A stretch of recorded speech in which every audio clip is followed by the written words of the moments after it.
बिस्मिल्लाहिर्रहमानिर्रहीम। अस्सलाम वालेकुम पाकिस्तानियों।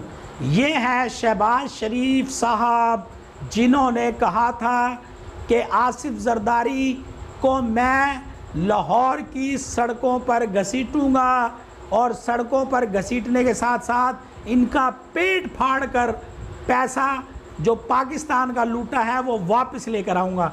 और आज ये देखें आप कि शहबाज शरीफ साहब पैसा आसिफ जरदारी से लूट कर पाकिस्तान में वापस ला रहे हैं और पाकिस्तान की तकदीर बदल रहे हैं। शहबाज शरीफ साहब, वेल डन शहबाज शरीफ साहब, कि आपने वाकई जो रोडों पर घसीटना था आसिफ जरदारी को, आपने वो कर दिखाया।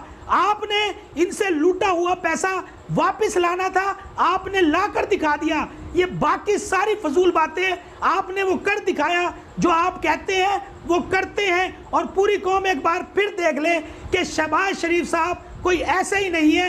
इन्होंने जो कहा वो करके दिखाया कि आज शहबाज शरीफ बिलावल हाउस में आसिफ जरदारी का पेट फाड़कर उनसे पैसा बरामद कर रहे हैं और उनका पेट फाड़ने के साथ साथ पूरी कौम देख रही है कि इनको रोडों पर घसीटा जा रहा है। तो मेरे पाकिस्तानियों, ये मंजर आपको कभी कभी देखने को मिलते हैं, लेकिन हकीकत जानकर आप सबको पता लगे कि ये कितने बड़े ड्रामे हैं और कितने बड़े ढोंगी ये सियासतदान हैं कि इन्होंने हमारा मुल्क लूटकर हमारे मुल्क का बेड़ा गर्क कर दिया। और आज हम मुल्क के जितने कर्जवान हैं कि आज हमारा मुल्क कर्जों में इन्हीं लोगों की वजह से जकड़ा हुआ है और ये अय्याशियाँ कर रहे हैं और ड्रामेबाजियाँ कर रहे हैं और आपको और हम जैसों को बेवकूफ़ बना रहे हैं। तो खुदारा इनकी हकीकत को जाने, इनको पहचाने, इनको देखें कि ये किस तरीके से एक बार फिर इकट्ठे नजर आ रहे हैं।